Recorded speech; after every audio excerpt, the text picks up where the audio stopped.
আজ তোমাদের সাথে শেয়ার করব ফিরনি রেসিপি। তো চলো স্টার্ট করা যাক। প্রথমে 75 গ্রাম চাল এবং 75 গ্রাম চিনি মেপে নিলাম। তারপর চালটাকে ভালো করে ধুয়ে শুকাতে দিতে হবে।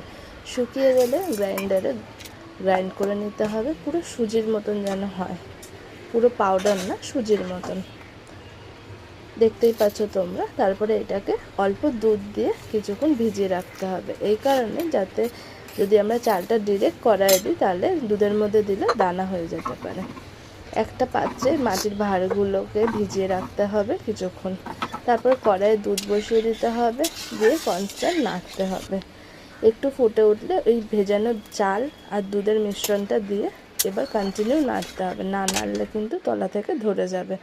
এর মধ্যে অ্যাড করতে হবে কেসর, পরিমাণ মতন চিনি, 75 গ্রাম ওজন করে রেখেছিলাম সেই চিনি, আর ফুড কালার একটু অ্যাড করেছি, সেটা দেখাতে ভুলে গেছি।